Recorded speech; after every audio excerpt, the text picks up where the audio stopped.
Hello friends, विद्यार्थी मित्रों, nice to meet you. ધોરણ 9 વિજ્ઞાન પાઠ 10 નો આપણે આ ભાગમાં અભ્યાસ કરવાના છીએ। એનો ભાગ પહેલો લઈએ છીએ। પાઠનું નામ છે ગુરુત્વાકર્ષણ। પાઠ ચાલુ કરતા પહેલા થોડુંક આપણે રિવર્સ જઈએ, થોડુંક આપણે પાછળ જઈએ। કોઈ પણ પદાર્થ ગતિમાં ક્યારે કહેવાય? તો આપણે એવું શીખી ગયા હતા 8મા પાઠમાં, પદાર્થના સ્થાનમાં જ્યારે ફેરફાર થાય તો તે પદાર્થ ગતિમાં છે તેમ કહેવાય। દાખલા તરીકે કોઈ એક વસ્તુ અહીંયા હોય, ત્યાંથી વસ્તુ અહીંયા આવે, તેના સ્થાનમાં ફેરફાર થાય તો પદાર્થ ગતિમાં છે તેમ કહેવાય। આપણે 8મા પાઠમાં સુરેખ ગતિ, અચળ ઝડપ, પ્રવેગ, પ્રતિપ્રવેગ, સરેરાશ ઝડપ, સરેરાશ પ્રવેગ આના વિશે વાત કરી હતી। પદાર્થમાં ગતિ કેવા પ્રકારની હોય છે એની વાત કરી હતી, પણ એ પદાર્થમાં ગતિ ક્યાંથી આવે છે એની આપણે અંદર વાત કરી નહોતી। કોઈ પણ પદાર્થ છે એ ગતિમાં એની મેરે તો આવતો હોતો જ નથી, તે ગતિ એમાં ક્યાંથી આવે છે, કેવી રીતે આવે છે? સરેરાશ ઝડપમાંથી પ્રવેગી ગતિ કેવી રીતે થાય છે? ગતિ સરેરાશ ગતિમાંથી પ્રવેગી ગતિ કેવી રીતે થાય છે? પ્રવેગી ગતિમાંથી પ્રતિપ્રવેગી ગતિ શા માટે થાય છે એની આપણે અભ્યાસ કર્યો નહોતો। તો એના માટે આપણે 9મો પાઠ કે પદાર્થ પર અસંતુલિત બાહ્ય બળ લાગે, એટલે કોઈ પણ પદાર્થ પર બાહ્ય બળ લાગે તો પદાર્થની ગતિમાં ફેરફાર થાય છે। પદાર્થ પર અસંતુલિત બાહ્ય બળ લાગે તો પદાર્થની ગતિમાં ફેરફાર થાય છે। એના માટે આપણે ન્યૂટનનો ગતિનો પહેલો નિયમ, બીજો નિયમ અને ત્રીજા નિયમનો અભ્યાસ કર્યો હતો। આ પાઠની અંદર આપણે જોયું ન્યૂટનનો ગતિનો પહેલો નિયમ શું કહેતો હતો કે કોઈ પણ પદાર્થ પર બાહ્ય બળ ન લાગે તો સ્થિર પદાર્થ સ્થિર રહે છે અને ગતિમાન પદાર્થ અચળ વેગથી પોતાની ગતિ ચાલુ રાખે છે। આવું આપણે જોયું હતું। આઘાત અને પ્રત્યાઘાત બળ સરખા અને પરસ્પર વિરુદ્ધ દિશામાં હોય છે, ન્યૂટનની ગતિનો ત્રીજો નિયમ। પદાર્થના વેગમાનમાં થતા ફેરફારનો સમય દરના સમપ્રમાણમાં હોય છે। પદાર્થના વેગમાનમાં ફેરફાર છે એના સમય દરના સમપ્રમાણમાં હોય છે। આ ત્રણ નિયમનો આપણે અભ્યાસ કર્યો હતો। હવે જુઓ, દાખલા તરીકે અત્યારે આ ક્લાસરૂમની અંદર આ પંખો ચાલુ છે, એટલે મને ખબર છે ચલો પંખો ગતિમાં છે, રાઈટ? આ સાપેક્ષ હું નજર સમક્ષ જોઈ શકું છું। જે વસ્તુ આપણે નજર સમક્ષ જોઈ શકતા હોય એને આપણે સાપેક્ષ ગતિ કહીએ છીએ, રાઈટ? પણ બીજા ક્લાસની અંદર અથવા તમે બેઠા હોય એના બીજા રૂમમાં પંખો ચાલુ તમે જોઈ ના શકતા હો, પંખો તો ચાલુ જ છે।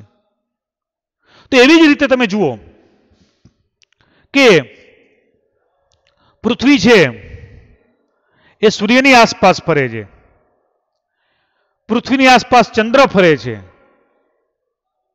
આવું જોવા મળે છે। તો એની વચ્ચે તો કોઈ ફેરફાર, બળનો ફેરફાર છે? કોઈ એવું બળ છે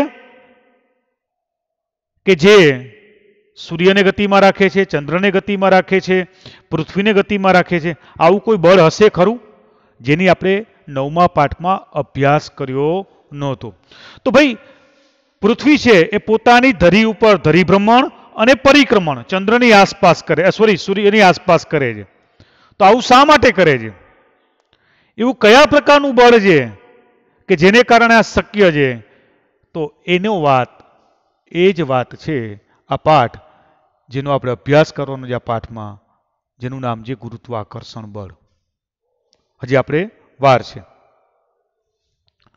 તો જો ફિઝિક્સ કેટલું મસ્ત છે। 8મા પાઠમાં ગતિની વાત કરી હતી પણ ગતિ કઈ રીતે હતી એની વાત નથી કરી। 9મા પાઠમાં ગતિમાં ફેરફારની વાત કરી હતી, ન્યૂટનની ગતિના નિયમો દ્વારા જ ગતિમાં જુદા જુદા ફેરફાર થાય એની વાત કરી હતી, પરંતુ આ બળ ક્યાંથી ઉદ્ભવે છે એની વાત કરી નથી। અને 10મા પાઠમાં આપણે જે શીખીએ છીએ ગુરુત્વાકર્ષણ બળ, આ બળ ક્યાંથી અને કેવી રીતે ડેવલપ થાય છે એની આપણે અહીંયા વાત કરવાના છીએ। તો એકબીજા પાઠ એકબીજા સાથે સંકળાયેલા છે। તો જુઓ, કોઈ પણ ગતિ માટે બળની આવશ્યકતા જેવું આપણે 9મા પાઠમાં શીખી ગયા હતા। હવે બાળકો આપણે 10મા પાઠમાં ગુરુત્વાકર્ષણમાં આપણે ચાલુ થઈએ છીએ। તો પૃથ્વી છે એ સૂર્યની આસપાસ ફરે છે. ચલો એ વાત જવા દો. તમે એક કોઈ પથ્થર છે એ પથ્થર ઉપરથી લઈ બીજા માળે ચડી એ પથ્થરને ઉપરથી ફેંકશો તો નીચે જ આવશે, ઉપર જશે નહીં. આવું ન્યૂટને વિચાર આવ્યો હતો. બરાબર, એક સફરજનના ઝાડ નીચે બેઠો હશે, સફરજન ઉપરથી નીચે પડ્યું. આપણા જેવો હોય તો શું કરે? મારા જેવો હોય તો એને ખાઈ જાય, બીજું કંઈ વિચારે નહીં, લમડાકૂટ કરે નહીં. હવે એને વિચાર્યું કે મારું બેટું આ નીચે જ આવ્યું, ઉપર કેમ ના ગયું? પછી એને વારંવાર સફરજનનો પ્રયોગ કર્યો, બીજા કોઈ પણ પ્રયોગ કર્યો અને એના ઉપરથી એ તારણ ઉપર આગળ વધ્યો. માની લ્યો કે તમે એક બોલ છે, એક મિનારા ઉપર, એક અગાસી ઉપર ઊભા છો, ત્યાંથી બોલને આમ જોરથી થ્રો કરો છો. બોલ જે દિશામાં તમે થ્રો કરશો એ દિશામાં જશે અને આમ કરીને છેલ્લે તો શું આવશે? નીચે જ આવશે. આ ગતિને શું કહેવાય? પરવલયાકાર.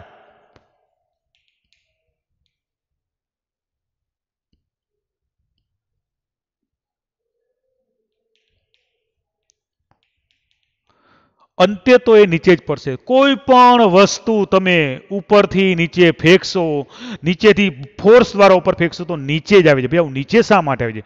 પૃથ્વી તરફ જ કેમ આવે છે? ઉપર કેમ જતું નથી? તો પૃથ્વી એના ઉપર કંઈક બળ લગાડતી હશે. આ કંઈક બળનો જવાબ કેમાં સમાયેલો છે? ગુરુત્વાકર્ષણમાં સમાયેલો છે. બરાબર. તો હવે આપણે આગળ વધીએ એના પહેલા આપણે એક એવા બળનો અભ્યાસ કરીએ જે કેન્દ્રગામી બળ. કેન્દ્રગામી બળ. બાળકો, આ બળનો અભ્યાસ તમે ઘરે પણ કરી શકો. એક દોરી લેવાની, એને એક છેડે પથ્થર બાંધીને ગોળ ગોળ ગોળ ઘુમાવો. ગોળ ગોળ ઘુમાવો. બરાબર છે? ગોળ ગોળ ઘુમાવતા જાઓ એમ એમ પથ્થર છે એ સતત ઘૂમતો જશે. જેવા એ પથ્થરને કોઈ પણ એક બાજુથી તમે છોડી દેશો એટલે સટાક કરતો એ પથ્થર, દાખલા તરીકે આ રીતે તમે વર્તુળાકાર પથ્થરને ગોળ ગોળ ઘુમાવો છો, અહીંયા બિંદુથી તમે છોડી દીધો, પથ્થર આ બાજુ ફરશે.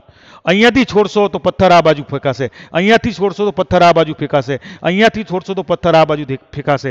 એનો મતલબ એવો કે પથ્થર બળ તો લગાડે જ છે, પરંતુ એના કરતા આપણા હાથનું બળ વધારે હોવાને કારણે પથ્થર છે એ ગોળ ગોળ વર્તુળાકારે ગતિ કરે છે. રાઈટ? પથ્થર પણ બળ લગાડે છે અને આપણો હાથ પણ બળ લગાડે છે. બરાબર. હજી એનાથી વધારે એક પ્રયોગ કરવો હોય તો તમે જુઓ, તમે એક ઘરમાંથી એક ડોલ લઈ લ્યો, ડોલને તમે પાણીથી ભરો અને હાથ વડે ડોલને થોડ ગોળ ગોળ ઘુમાવો તો ધીરે ધીરે આવા વલય ઉત્પન્ન થશે. વન ટાઈપ ઓફ ટર્નેડો, એટલે કે એક ચક્રવાત જેવું ઉત્પન્ન થશે. એમાં તમે એક પ્લાસ્ટિકનો દડો હળવે કરીને મૂકી દો. ધીરે ધીરે ધીરે ધીરે કરતો ગબડતો છેલ્લે શું છે? વચ્ચે જે ખાડો હશે, જે આપણે હાથ હલાવ્યો છે, એ ખાડો જે કેન્દ્રમાં સ્થિર થઈ જશે. તો કોઈ પણ પદાર્થને કેન્દ્ર તરફથી લાગુ પડતું બળ ને શું કહેવાય છે? કેન્દ્રગામી બળ કહે છે. તો દરેક પદાર્થને પોતાનું એક કેન્દ્ર હોય છે, એને કેન્દ્ર તરફથી જે બળ લાગે છે તો પદાર્થનું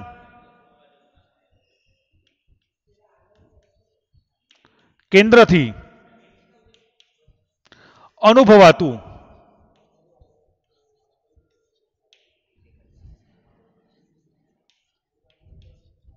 બળને કેન્દ્રગામી બળ કહેવાય છે.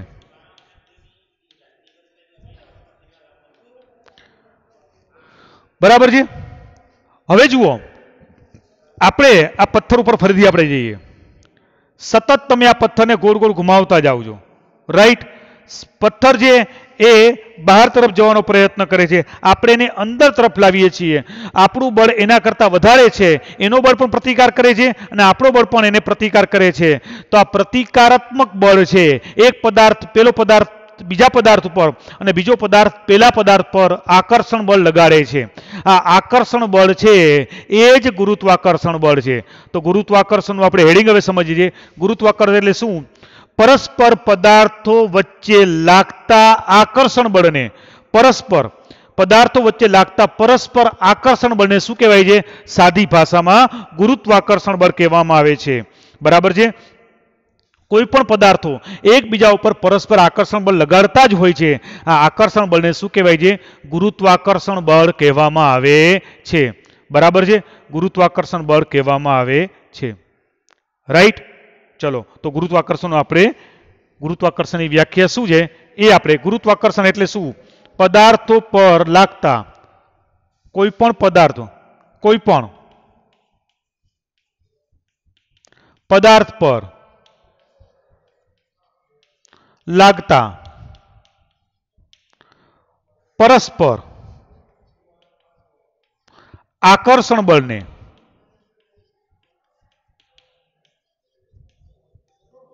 ગુરુત્વાકર્ષણ બળ કહે છે.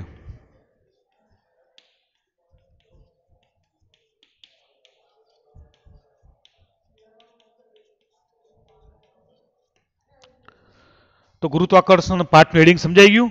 પદાર્થ પર લાગતા પરસ્પર આકર્ષણ બળને ગુરુત્વાકર્ષણ બળ કહેવાય. હવે તમને વિચાર આવે કે મારું બેટું આ તો લોચા પડ્યા. ભાઈ આપણે ન્યૂટનની ગતિનો ત્રીજો નિયમ શું કહે છે? બે પદાર્થો આઘાત અને પ્રત્યાઘાત બળ પરસ્પર સરખા અને વિરુદ્ધ દિશામાં હોય છે. તો જુઓ, સફરજન છે એ પૃથ્વી ઉપર આકર્ષણ બળ લગાડે અને પૃથ્વી સફરજન ઉપર આકર્ષણ બળ લગાડે તો કોઈ દિવસ પૃથ્વી કેમ સફરજન તરફ જતી નથી? કારણ કે સફરજનનું દળ પૃથ્વીના દળ કરતા ખૂબ જ ઓછું છે, નગણ્ય છે. બરાબર છે? એના માટે જુઓ, આપણે શીખી ગયા હતા ન્યૂટનની ગતિનો બીજો નિયમ F બરાબર ma.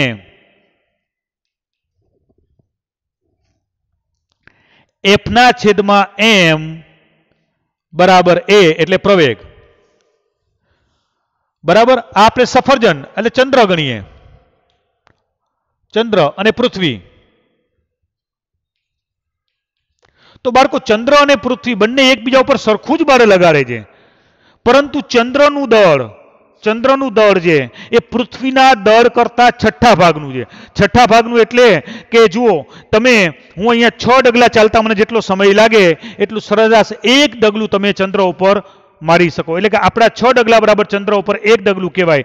મારું વજન જો અહીંયા 60 કિલોગ્રામ હોય તો ચંદ્ર ઉપર મારું વજન 6 ગણું 360 કે બરાબર છઠ્ઠા ભાગનું એટલે 10 કિલોગ્રામ લાગે.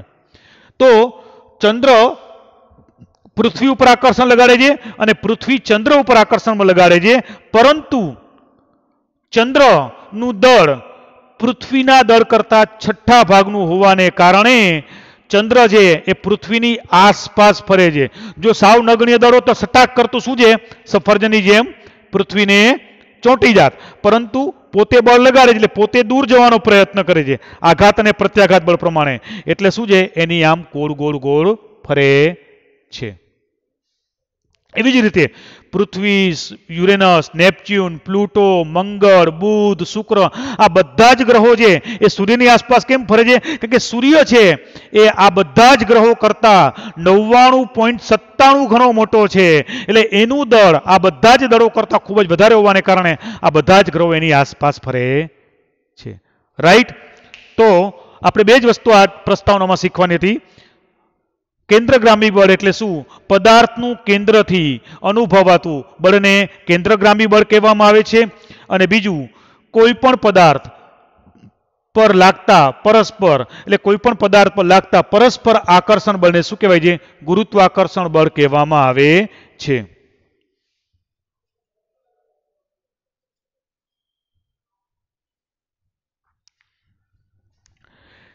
એટલે જ બાળકો, પૃથ્વી છે એ પૃથ્વીની આસપાસ ચંદ્ર કેમ પરિક્રમણ કરે છે? તો ગુરુત્વાકર્ષણ બળને કારણે સૂર્યની આસપાસ ગ્રહો અને ઉપગ્રહો છે. તે રીતે તે ગ્રહો છે એની આસપાસ પરિક્રમણ કરે છે. એવી જ રીતે ચંદ્ર અને પૃથ્વી વચ્ચે લાગતું ગુરુત્વાકર્ષણ બળ ચંદ્રને જરૂરી કેન્દ્રગામી બળ પૂરું પાડે છે. તેથી સુરેખ માર્ગમાં ગતિ કરતો ચંદ્ર છે એ પૃથ્વીની આસપાસ વર્તુળાકાર ગતિ કરતો હોય છે. તમે જો મેં અહીંયા તમને એક રાઉન્ડ દેખાડ્યું હતું કે આ રાઉન્ડ છે આપણે હાથથી એટલે પથ્થર દોરી વડે બાંધી અને ગોળ ગોળ ઘુમાવી અને જો પથ્થરને આપણે એક બિંદુ દીધું તો સીધો સુરેખ બાજુ ગતિ કરશે. છોડી દેશું તો આ બાજુ, છોડશું તો આ બાજુ, આ બિંદુએ છોડશું તો આ બાજુ ગતિ કરશે, આ બિંદુએ છોડશું તો આ બાજુ ગતિ કરશે. પરંતુ જ્યાં સુધી આપણે હાથ વડે દોરીને આમ ગોળ ગોળ ઘુમાવતા જઈશું ત્યાં એટલા માટે એ પથ્થર સુરેખ ગતિ કરવાને બદલે એ વર્તુળાકાર ગતિ કરશે. સાદી ભાષામાં પ્રશ્ન નંબર 1 સમજીએ. શા માટે પૃથ્વીની આસપાસ ચંદ્ર ગતિ કરે છે? તો પૃથ્વી નું કેન્દ્ર તરફથી ચંદ્ર પર લાગતું ગુરુત્વાકર્ષણ બળ એટલે કે કેન્દ્રગામી બળ ચંદ્રને સુરેખ ગતિ કરતો અટકાવે છે. આથી ચંદ્ર પૃથ્વીની આસપાસ વર્તુળાકારે ગતિ કરે છે. ક્લિયર? તો ગુરુત્વાકર્ષણ તમને સમજાઈ ગયું. આ ગુરુત્વાકર્ષણ જે સાર્વત્રિક છે, નાના મોટા નાનામાં નાનો પદાર્થનો કણ, એ નાનામાં નાનો રેતીનો પાર્ટિકલ લઈએ, પરમાણુ લઈએ, અણુ લઈએ, આ નાનામાં નાના કણને પણ લાગુ પડે છે અને મોટા મોટા ગ્રહો, લઘુ ગ્રહો, અવકાશો, ચંદ્ર, સૂર્ય, સૂર્ય કરતાં પણ મોટા તારાઓ બધા માટે લાગુ પડે છે. માટે ગુરુત્વાકર્ષણને સાર્વત્રિક નિયમ પણ કહેવામાં આવે છે. Okay, next.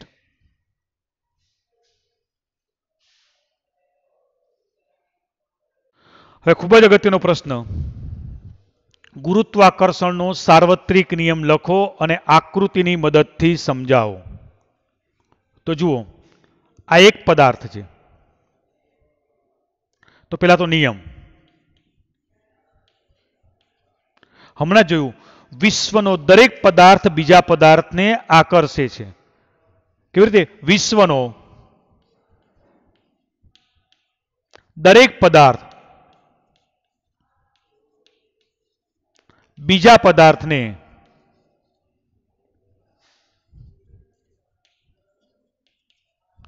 આકર્ષે છે.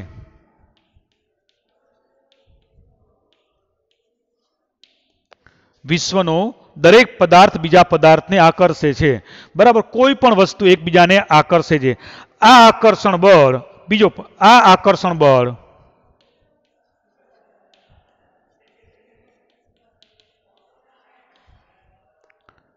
તેમના દળના ગુણાકારના સમપ્રમાણમાં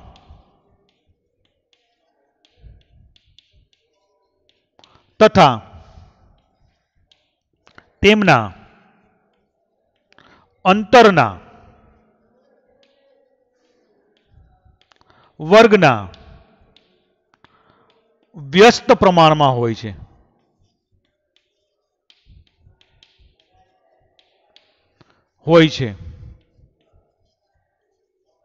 તેમજ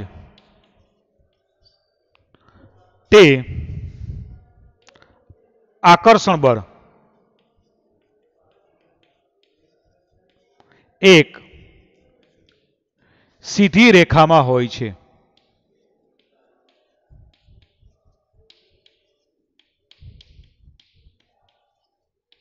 ફરીથી સમજીએ. વિશ્વનો દરેક પદાર્થ બીજા પદાર્થને આકર્ષે છે. એકબીજા પદાર્થો ઇન્ટરચેન્જ એકબીજાને આકર્ષતા જ હોય છે. આ આકર્ષણ બળ તેમના દળના ગુણાકારના સમપ્રમાણમાં, દળ એટલે એનો માસ, માસ એટલે જથ્થો, ના સમપ્રમાણમાં હોય છે અને તેમના અંતરના વર્ગના વ્યસ્ત પ્રમાણમાં હોય છે. તેમજ આ બળની દિશા બંને પદાર્થોને જોડતી રેખાની દિશામાં હોય છે. એટલે આ બળની દિશા તેમજ તે આકર્ષણ બળ એટલે કે આ બળની દિશા, આકર્ષણ બળની દિશા એક સીધી રેખામાં, એટલે કે તેમજ આ બળની દિશા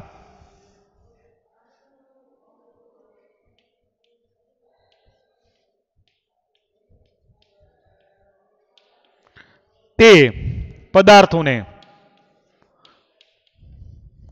જોડતી એક રેખામાં હોય છે.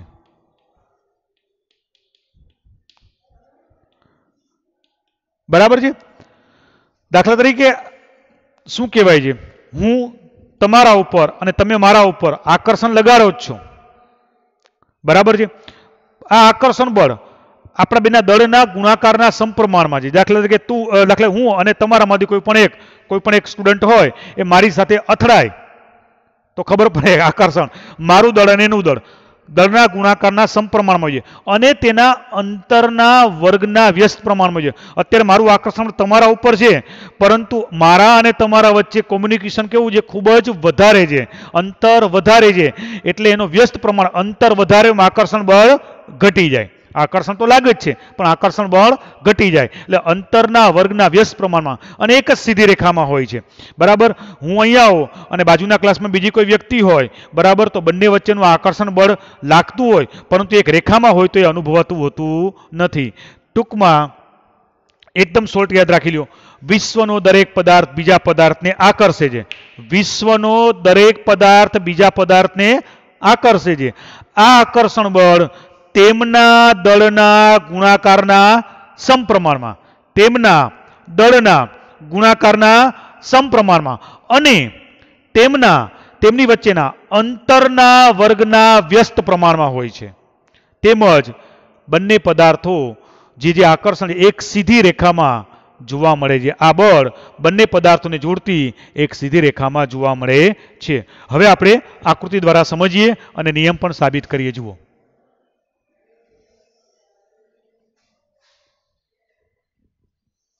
आ एक पदार्थ छे ने आपणे केपिटल एम कहीए छीए मोटो पदार्थ छे अने आने आपणे स्मॉल कहीए छीए बराबर छे बे पदार्थो लीधा छे धारो के एम अने एम दળ ધરાવતા બે પદાર્થો છે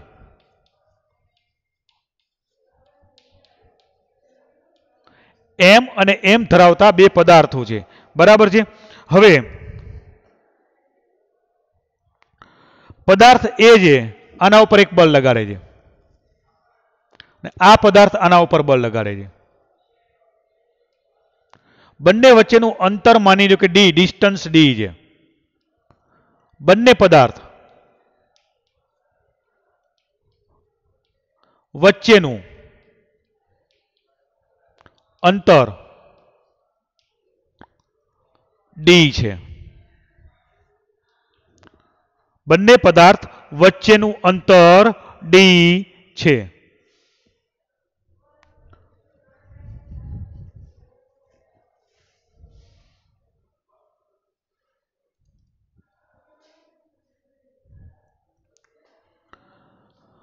आ पदार्थ ए है एनु दળ एम है आ पदार्थ बी है एनु दળ स्मॉल एम है बराबर है हवे जो नीटना गतिना पेला नियम प्रमाणे पदार्थ पर लागतुं आकर्षण बळ तेमना दळना गुणाकारना समप्रमाणमां छे पदार्थ पर लागतुं आकर्षण बळ तेमना दळना गुणाकारना समप्रमाणमां छे एफ एटले फोर्स फोर्स एटले बळ बळ चले छे एम एम दळना गुणाकारना समप्रमाणमां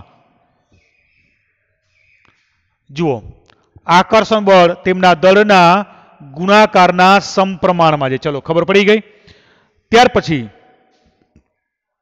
तेमना अंतरना वर्गना व्यस्त प्रमाणमां तेमना अंतरना वर्गना व्यस्त प्रमाणमां એટલે f चले जे 1/d² अंतरना वर्गना व्यस्त प्रमाणमां समझाई गयुं दळना गुणाकारना समप्रमाणमां अने अंतरना वर्गना व्यस्त प्रमाणमां हवे एक सीधी रेखामां जे એટલે f ગુણી f એકુ f બે વારો એ એક વાર બે વારો એક વાર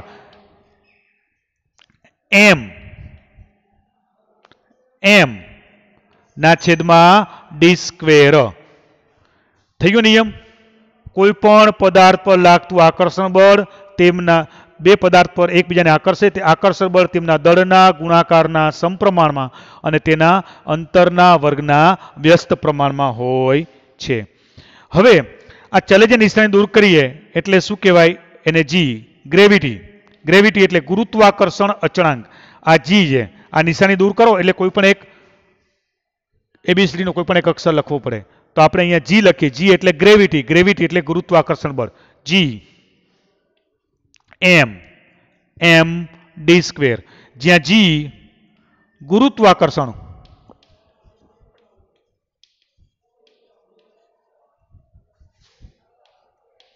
बळ अचळांक छे जी गुरुत्वाकर्षण बळ अचळांक छे हवे जुओ थोड़ुं उपरनुं पूछीए छे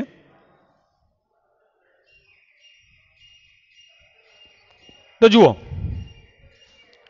વિદ્યાર્થી મિત્રો, આપણે જીને સૂત્રનો કરતા બનાવવો છે, જેનું કોઈ નથીનું એક, તો આનો આની સાથે ગુણાકાર, એટલે શું આવશે? એફ ગુણ્યા ડી સ્ક્વેર.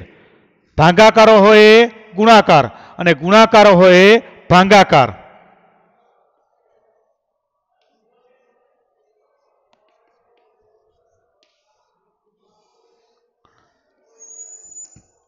જો એફ ગુણ્યા ડી સ્ક્વેર એટલે એફ ડી સ્ક્વેર છેદમાં એમ એમ જી, જેને આપણે બરાબર જે ગુરુત્વાકર્ષણ અચળાંક છે એને સૂત્ર એટલે જી બરાબર એફ ગુણ્યા D square M N square તરીકે ઓળખવામાં આવે છે. તેનો એકમ પૂછવું જ પડશે. હા,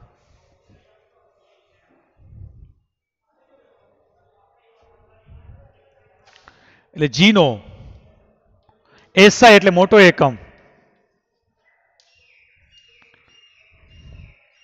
જી બરાબર બાળકો એફ એટલે બળ, બળનો એકમ ન્યૂટન એટલે એન, ડી એટલે ડિસ્ટન્સ, ડિસ્ટન્સ એટલે મીટર અને કિલોમીટર, મીટર અને કિલોમીટર. આપણે મીટર અને કિલોમીટર તો જુઓ મીટર પણ કેટલી ઘાત છે? 2 ઘાત, મીટર સ્ક્વેર.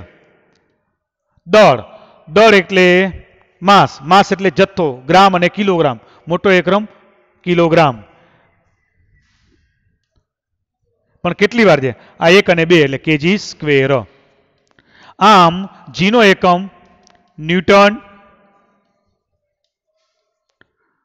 મીટર સ્ક્વેર ના છેદમાં કિલોગ્રામ સ્ક્વેર છે. જીનો એકમ પણ તમને આવડી ગયો, ન્યૂટન મીટર સ્ક્વેર ના છેદમાં કિલોગ્રામ સ્ક્વેર છે. બરાબર. હવે હેનરી કેવેન્ડિશે આ ટૂંકા પ્રશ્ન માટે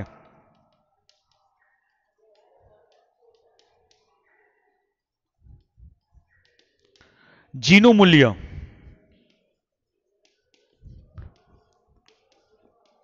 એને કીધું કે જીનું મૂલ્ય 6.67 ગુણ્યા 6.67 પણ આપણે ફિગર સાથે 6.67 673 ગુણ્યા 6.67 લખો તોય ચાલે ગુણ્યા 10 ઉપર -11 ઘાત newton metre square KG square છે. એટલે સામાન્ય સંજોગોમાં આ આકર્ષણ લાગે છે, પરંતુ આપણે જકડી રાખી છે આપણને, પરંતુ આપણે સાવ ચાલી ના શકીએ, બેઠી ના શકીએ એવું થતું નથી. જો આ જ વસ્તુ આપણે ગુરુ ઉપર જઈએ તો પૃથ્વી કરતાં લગભગ 5 કે 7 ગણું ગુરુત્વાકર્ષણ બળ ધરાવે છે, તો આપણે ગુરુ ઉપર આપણે ચાલી પણ શકીએ નહીં. બરાબર છે. તો આ આકર્ષણ બળ છે. હવે આ કેવેન્ડિશે કેવી રીતે મેળવ્યું? તો કેવેન્ડિશે શું કર્યું? એક સામાન્ય માણસનું વજન લીધું, પછી સામાન્ય માણસનું દળ લીધું, પૃથ્વીનું દળ લીધું, પૃથ્વીના કેન્દ્રથી મનુષ્ય વચ્ચેના અંતરનું ડિસ્ટન્સ લીધું અને એનું સાદુરૂપ આપી અને કર્યું જી. જીનું મૂલ્ય દરેક દાખલાઓમાં તમને આવશે. આપણે દાખલાઓ કદાચ આ વખતે આપણા અભ્યાસક્રમમાંથી સ્કીપ કરેલા છે, પરંતુ જીનું મૂલ્ય એક્ઝામમાં પૂછાય તો 6.67 એટલે 6.673 ગુણ્યા 10 ઉપર -11 ઘાત ન્યૂટન મીટર સ્ક્વેર છે. તો બાળકો આપણે આ પાઠમાં આપણે શું શીખ્યા? તો સૌથી પહેલાં તો ગુરુત્વાકર્ષણ, બે પદાર્થો વચ્ચે એકબીજા પર લાગતું આકર્ષણ બળ એને ગુરુત્વાકર્ષણ બળ કહેવાય. ગુરુત્વાકર્ષણ બળ સાર્વત્રિક છે, નાના મોટા બધા ગ્રહો, લઘુ ગ્રહો, નાનામાં નાના પાર્ટિકલ દરેક ઉપર લાગુ પડે છે. ત્યાર પછી આગળ આપણે ભણ્યા સાર્વત્રિક ગુરુત્વાકર્ષણનો નિયમ, વિશ્વનો દરેક પદાર્થ બીજા પદાર્થને આકર્ષે છે.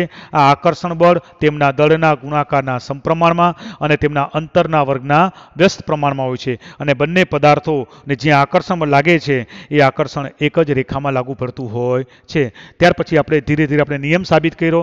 તો પહેલે એફ ચલે છે m1 એમ કેપિટલ એમ સ્મોલ એમ, એફ ચલે છે 1/d² વ્યસ્ત પ્રમાણમાં હોવાને કારણે, માટે એફ ચલે છે m1 એમ ના છેદમાં d². એના ઉપરથી જી લીધો તો જી નો એકમ શું મળ્યો? ન્યૂટન મીટર સ્ક્વેર છેદમાં કિલોગ્રામ સ્ક્વેર. બરાબર. જીનું મૂલ્ય 6.66 636.673 ગુણ્યા 10⁻11 newton metre square upon KG square છે. આટલું શાંતિથી જોઈ લેજો. ના સમજાય તો મને વોટ્સઅપ દ્વારા પૂછજો. ઓકે, મળીએ.